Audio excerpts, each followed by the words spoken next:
Can you to sort of give us some insights on what your body goes through, what anxiety looks like in the body itself from a physiological standpoint? Of course. And you're exactly right. We all experience it a little bit different. So one of my questions to athletes all the time is where do you notice it first? Is it physical? Is it mental? Like, do we notice our thoughts first and then we have that physical response?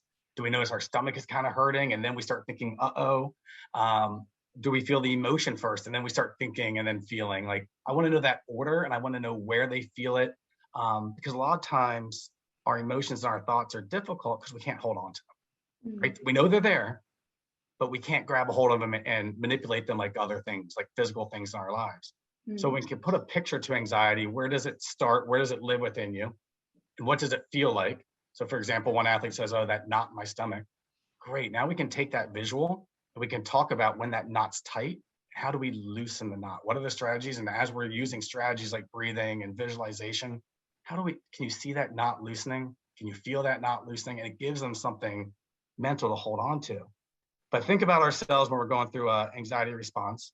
Again, you'll hear me say perceived threat a lot. Anxiety is the response to a perceived threat, right? So when we have that perceived threat, whether it's, uh-oh, tryouts are coming up, uh-oh, this is a championship game, uh-oh, I don't want to let my team down, right? Uh-oh, am I good enough? That perceived threat triggers the release of cortisol. Cortisol will send oxygen to all our major muscles. And so think about the symptoms that we feel. Our breathing rate goes up, right? Because our brain's priming our body to act, right? So either fight or flight. So think if we're on in the woods and there's a bear coming on the path with us, perceived threat, uh-oh. We either need to punch that bear in the face, I don't think that's recommended, or run away, right? And so we need to be prepared for either one of those. Our body needs to act. So oxygen gets sent to all our major muscles, our breathing rate goes up, our heart rate increases. No longer on that path do we care about the color of the leaves or the babbling brook or the view over the vista. We need to know where that bear is. So we become hyper-focused on the perceived threat. But think about this with our athletes. They start getting that fast heart rate, right? Their heart starts beating fast and they go, uh-oh, something's wrong with me, my heart's beating fast. You might notice they get really fidgety. Maybe they're in the car and they're like, their legs are bouncing and you see that. Again, that's because oxygen is getting sent to all of our major muscles to prime us to act. And a lot of times, if it's a mental or emotional threat to us, we can't go fighting something or running from it. We're kind of stuck in that moment. So we see that fidgety, that antsiness, that jitteriness. Someone they can't think rationally. They're just stuck on like, uh-oh, what if? That's that anxiety loop. Because again, think about that bear. We need to know where it's at. Our brain needs to know where the threat is. So it gets hyper-focused on it, so it protects itself. So things to do on the car ride to interactions that we can have with our children in those moments. Yeah, so I want to focus on positives. I want to focus on what we can do and will do versus what might go wrong. Okay. Right? So we really want to turn this into what are our strengths.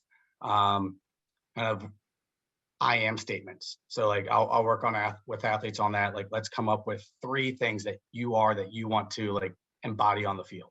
So for example, like I am strong. Awesome. Okay. And then we break that down. What does strength mean to you? Because it's really cool to see them go through it because it won't just be like physical. It'll be, oh, I'm strong enough to recover from this. I can deal with this.